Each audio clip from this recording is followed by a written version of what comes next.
EWN. Be with you in 2 Traffic. seconds, okay? Faulty traffic lights at AZ Okay. Berman and Morganstair Road in Mitchell's Plain, at Govan and Becky and Hanover Park Avenue, at Stock and Sheffield in Philippi, as well as at Lavis Drive and 35th Avenue, that's in Bishop Lavis. On capetalk.co.za, on the app, on I'm DSTV back. channel 885. and across Ready? the city on All good. 5 to 7 a.m. Join the conversation. This is Cape Talk. This is Cape Talk. 29 minutes to 10 o'clock. It is that time of a Friday morning where we welcome Dr. Chris Smith, the naked scientist. We take all sorts of scientific questions on 021 446 0567. Drop me that WhatsApp or a voice note 072 567 1567. Remember, Dr. Chris Smith cannot answer your personal medical questions. You have to go to your doctor, your clinic, your physician to get that diagnosed. But anything else, fair game. Dr. Chris Smith, good morning. How are you doing this Friday? We should clarify that further, shouldn't we? Anything else, science, technology, and medicine. If you ask me about accountancy or legal practices, I'm not terribly good on that. I'll have a go, but I'm not terribly good on that. No, I'm fine, thanks. How are you? There is the science of economics, isn't Well, there? that's true. I mean, economics is largely all psychology. Mm. People do what they do and invest their resources in what they do for the reasons they do because of the way that they think and the way we think both as individuals and as populations. And economists really are experts in how people think and are likely to respond to different stimuli. You're absolutely right. It's essentially an extension of psychology. But, well, then let's start there. When we talk about the principle, the philosophy, the mathematics, the science between Moneyball, which is this process, this theory of using statistics and cold hard data to win at sports or to win in finance. How does that work? Well, obviously there is a degree of science and objectivity to something like sport because people who are good performers generally are consistently good performers, and you can take in various factors that might influence those performances. You can also look at how teams are playing. You can look at team dynamics. You can look at whether or not there are good and bad people in a particular team environment. All these things direct you towards whether or not a person's likely, you can never say for sure what the odds are, but likely to have a good or a bad outcome. And that's what the bookies are really good at. When you lay bets on games or bets on events or bets on things happening, it's all probability. It's essentially maths, and maths is driven by a lot of data. So you can never be 100% sure on these things, but you can really make very good bets by basically learning a lot about the form or the statistics of how whatever it is you're betting on tends to perform under whatever circumstances. Well, those are my questions for the week. Brian's calling in from Somerset West. Good morning, Brian. Good morning, Lester. Good morning, Chris. Hi, Brian. Hi there. My question is, the Rotary Wankel engine seemed to be such a good idea when it was first mooted.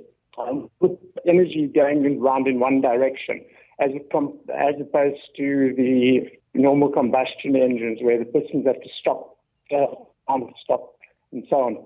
Can you explain what happened? Why wasn't it followed through? What was the inherent fault of the idea? I'll listen on the radio. Thanks, Brian.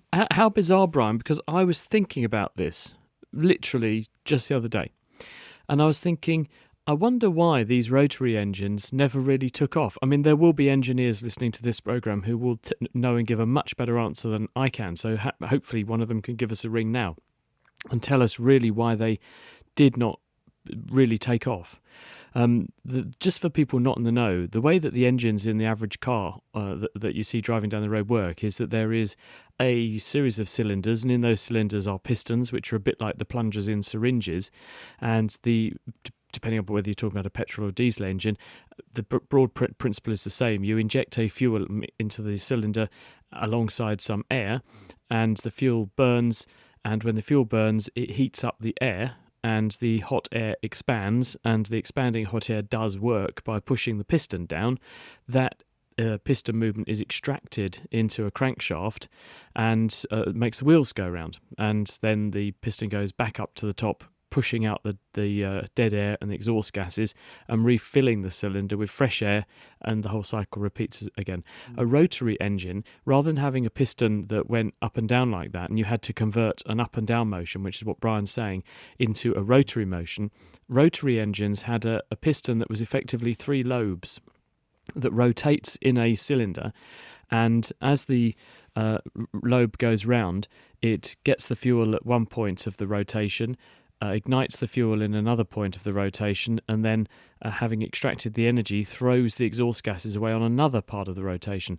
I can only think that the cost of construction, the cost of maintenance, the reliability and the development were just not there to make these a reliable and reasonable and efficient and effective prospect.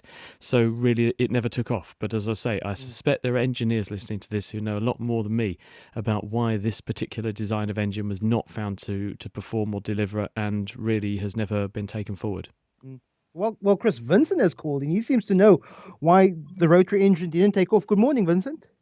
Hi, good morning. Hi, Vincent. I was a young lad in Johannesburg, and a friend of my father's was actually developing a Wankel engine or rotary.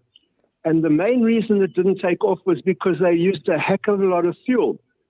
And the price of petrol, as we know, in the 70s skyrocketed, and it just wasn't economical anymore. Does that make sense, Chris? Yeah, I mean, my point was it must have been on economic grounds. In the old days, we used to build engines that were hopelessly uneconomical. There are people who come to celebrate the old cars in the area to the village where I live, and they bring cars from the sort of 1901, 1910 era to that, and some of them have the most enormous engines, bigger than the engine in my tractor, and they burn off fuel that they do sort of gallons to the mile rather than the other way round. And the engines of today are really very, very good. We've optimized them and made them extremely efficient. It may be that Wankel rotary engines weren't given enough optimization in order to get the fuel demands down. I mean, what I'm saying is that with research and development, you can make processes much more efficient, but perhaps at that time there was enough of a disincentive and the other solutions were regarded as good enough that people just developed them. But, if anyone else can join Vincent and tell us why this is the case, do please do so. Excellent. Barris calling in from Bloberg. Good morning, Barris. Morning, Chris. Morning, Lester. Just a question. We've often heard that, the higher you go above sea level, that the air becomes thinner and helicopters struggle to fly in the air. Now, always amazes me, what is it about that air that's different if we can't see it? And lastly, if I had to go below sea level in these deep mines, is the air then denser or thicker in the opposite direction as well? Hi, Barris. The answer is that at sea level, so you're walking around at sea level, you have got the height of the atmosphere in air above you. And because air weighs something, it's made of something, it's got molecules and atoms in it, and they all have mass, and the more of them there are, the more they must weigh. The air at sea level is therefore under pressure with 100 kilometres of atmosphere above it before we get to the Kármán line, which is roughly where we say space starts. So therefore you've got all that mass pushing down on you, and we call that one atmosphere. As you go upwards in the atmosphere, there's less atmosphere above you, and therefore there's less mass above you pushing down on you, and therefore the pressure drops. And the reason that a helicopter can't fly the higher you go is the way a helicopter flies is that the blades spinning round are effectively picking up a mass of air and throwing it downwards. And if you push down on something, it pushes back on you as hard as you pushed it down. So the helicopter, to stay afloat in the air, has to push more than its own weight downwards, so it gets a bigger push than its own weight upwards, so it can rise.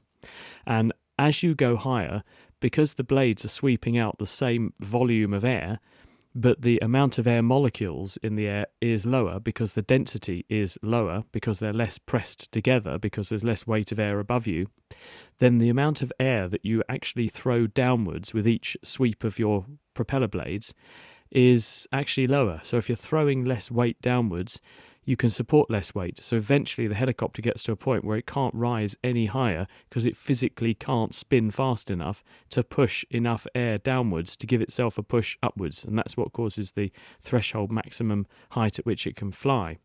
Same with jet engines. There's a limit on how high they can fly, because eventually they'll get to a point where there's not enough oxygen going through the engine in the air to power the engine, and they're just not throwing enough air out the back of the engine with the fan blades to create enough thrust to keep them moving forwards at an appreciable speed. So that's why there's a threshold height. And indeed, as you go down underground, as you add height, you are adding more pressure above yourself. You're adding more molecules above yourself, so there's more pressure where you are because there's a bigger weight pushing down on you. And if you take this to an extreme, if you go underwater, the weight of water means that you end up, for every 10 metres you go underwater, because water's much denser and heavier than the atmosphere is, that's equivalent to a whole atmosphere of Earth above you for every 10 metres. So if you go underwater 10 metres, you've now got the equivalent of 2 atmospheres of pressure on you. And if you're breathing with scuba equipment, that means you're breathing air that's twice as dense as the air you're breathing at the surface. And if you go 20 metres underwater, you're now at 3 atmospheres pressure. You're breathing air 3 times as dense. And that means that every breath has got 3 times as many molecules in it, and it's 3 times thicker. And actually, as you go deeper and deeper, if you ask a deep sea diver, they will tell you can feel that the air you're breathing is thicker, in inverted commas, to the extent that when they're doing really, really specialist, really deep dives, they will actually start to substitute much lighter, less dense gases like helium into the mixture rather than heavier nitrogen, because that actually makes the effect a bit less pronounced and makes it easier to breathe at great depth, and also gets around some of the problems with the bends, which is a slightly different issue. But yes, higher you go, less dense the atmosphere becomes, less weight on you, lower down you go, or underwater, the greater the pressure because of the greater mass of molecules above you. Taking your questions to Dr. Chris Smith, the Naked Scientist. Keep those coming in. Let's go to 1 or 2 voice notes now, Johannes, on 072 567 1567. Hi there, good morning, doctor. Something that puzzles me, when I wake up in the mornings, I blow my nose up till 10 times. I sound like an elephant trumpeting. Most unladylike. Why is that? Not during the day, just in the mornings. I hope you have a good day, Anthea. What an interesting question. Well, the answer probably is that when we go to sleep, a number of things happen. Obviously, we are unconscious, but because we are asleep, we turn down all of the normal processes which are responsible for making tears, making saliva, and making mucus in the nose. So what we tend to produce tends to be a bit thicker and stickier overnight, both in our mouths, in our eyes, and up our noses. And because you are not doing that sort of general clearing process of blowing your nose a bit or sniffing and swallowing snot, which would normally be happening during the day without you even realising it, there is more of a build-up at night. And so when you get up in the morning, things do tend to have become a bit claggy and stuck together, and it does take a little while to dislodge things. I think that's part of it. Another consideration is that also, if you've been out and about during the day and picked up various pollens and dusts and things, and they're stuck in your hair, and then you're in one place in your bed at night, when you roll around on your pillow, your hair is transferring to your face and then up your respiratory passages all of the dust and stuff that you've picked up during the day. And so there can be, in some people, an allergic response that tends to intensify overnight because of the other factors that I've mentioned, less secretions to clean these things up, and so you can produce a bit more mucus, which means when you wake up in the morning, you have to work a bit harder to get rid of it. The question here is, Dr. Chris, bees and flies, both are pollinators, but flies have a bad reputation. Which is more important in nature when it comes to pollinating? I know that the bee PR campaign is really, really active. Yeah, there's a buzz about that one. The answer is that there are many things that pollinate plants. What plants care about is getting their pollen from one flower in one plant to an equivalent flower of an equivalently related plant, because that's how fertilization occurs. That's how they transfer their genetic material between plants and therefore have baby plants by producing seeds. A number of insects can do this. Although bees have the rep for being important pollinators, and indeed they are, they actually account for only a fraction of the pollination that's going on. For instance, moths. Most people don't realise that moths fluttering around are really very efficient and very important pollinators, particularly of nighttime species. Some plants do most of their reproduction at night, and moths are responsible for that, and we often don't realise. So The answer is that it comes down to whatever species you're talking about. Different flowers are optimized to attract different insects for different amounts of time in different ways to achieve their fertilization process. So I think it's too simplistic to say what's the best pollinators, because it really will come down to the species they're pollinating. And there are some plants that really do need big chunky things. For instance, tomato plants are buzz pollinators. You need big insects like big chunky bumblebees that can really jostle the flowers around to release the pollen. Other plants are much more delicate, and some plants, like some orchids, will go to extraordinary lengths to make smells that make them smell like female insects to lure in an insect that thinks it's in for a good time, and it turns up and fertilizes the flower, not another insect, but by being subverted. So I don't think it's as simple as saying, oh, bees the best. Bees are very important, but they're one of a number of very important species that do a very important job of pollinating plants, and in the process they keep us all fed, because were it not for the efforts of pollinators, we would manually have to pollinate many of the plants that we rely on to give us the food we eat, and it would mean that food was incredibly hard to produce and incredibly expensive. So be very grateful to and mindful of the insects that do this amazing amount of jobs and amazing amount of work for us and keep us all fed and watered. Let's go to a voice note now, 072 567 1567. Morning, Chris. With evolution, no one can actually or has seen or identified specification, meaning species evolving into another species. Therefore, how can science be so adamant about their proposal of macroevolution? It doesn't make scientific sense, and is illogical because there's no proof of it. Mike Clement. Thanks so much, Mike. Chris? Well, Mike, it's not strictly true that there isn't proof of this, because in fact we can see in a number of very elegant examples this sort of evolution happening, and we can see it both in real time and we can also see it in the fossil record. The fossil record's obviously a little bit harder, because there are always gaps in any fossil record, because there's an imperfect record there, because it's very dependent on you finding the right fossils at the right time in the right places, filling in those gaps.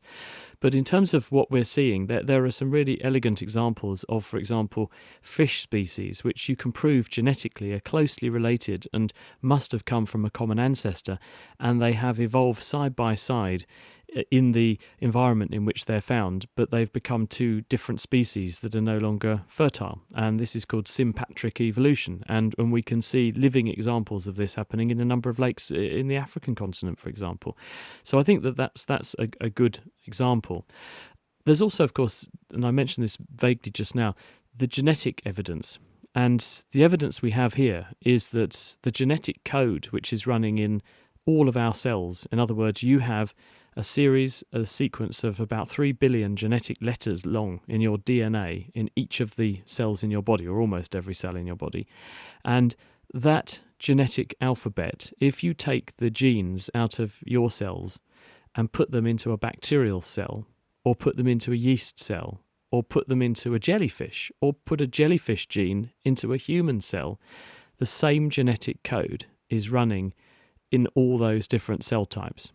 So if you ask the question, well, when did a human, or a bee, or a jellyfish, a bacterium, or a yeast last share an ancestor? The answer is about 3.5–4 billion years ago.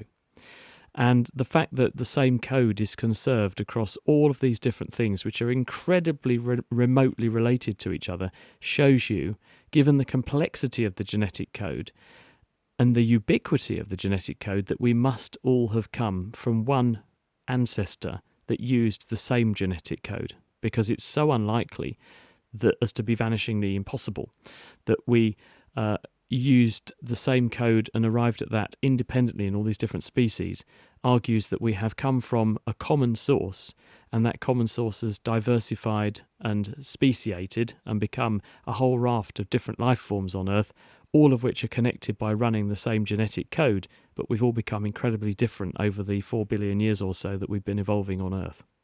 Chris, there's a question here that's quite interesting to me. It's the person asks, can you describe multiple discovery? And just the way I understand it, I use, for example, the example of Isaac Newton and a man called Gottfried Leibniz, who both can claim to have discovered calculus at the same time, but Isaac Newton was in the UK. He was locked in because of the plague. Didn't leave his house, and Gottfried Leibniz was on the mainland Europe. But independently, they both claim to have discovered calculus. How does multiple discovery work? Well, I suppose the saying "great minds think alike" has never been more appropriate under these circumstances, has it? When people turn their attention to trying to solve a problem, because most of our great discoveries and great leaps forward have been because people have been trying to solve a problem and had to develop a new tool of some description to solve that problem. Sometimes those tools are actually physically making a thing, sometimes it's a mental concept, sometimes it's mathematics. And in order to solve that challenge, you inevitably go down a path to reach a conclusion or a solution. And our brains, despite the fact there's nigh on 8 billion of us all over the world, we all share a huge, very, very close match in our DNA and the way our bodies work and the way our brains are put together, which means if you take a brain that thinks in a certain way and apply it to solve a problem, it's very likely that because birds of a feather flock together, we're going to think along similar lines when trying to solve these problems and come up with very similar solutions to the same problems because of the way we're built, the way we've evolved and the way we think. So unsurprisingly, if you've got two people trying to solve a similar problem and they've never spoken to each other, but they'll be influenced by education that was around at the time, influenced by knowledge that existed at the time, and influenced by the problem that they want to solve and the tools they have available to solve it, unsurprisingly, half the time they're going to come up with solutions which might well be very similar. And it's the way science works, and it's what makes science very reassuring and reliable. It's the process of science that makes it incredibly reliable for people to trust. It makes it trustworthy because you have independent corroboration and reproducibility going on, and that actually is the central tenet of how we do science. We don't just rely on one person saying, I've done this and this is the answer. What people say is, I've done this, I think this is the answer, and then other people bring independent lines of evidence to corroborate that, or they repeat the experiments independently, or they test the experiments and the predictions in other ways and arrive at similar conclusions, giving us confidence that those conclusions, those hypotheses that were tested correctly, accurately, and the correct conclusions are being drawn. So I would say, in fact, rather than it being some kind of bad thing, I'd say that people arriving at the same solution, perhaps by slightly different routes, is a very reassuring thing. Hello, Dr. Smith. I'd like to know what happens, how much we know about what happens in the brain during the process of hypnosis, and to what degree this might explain religious and political fervor. It's Clive in Plumstead. Interesting question. Chris, have you ever been hypnotized?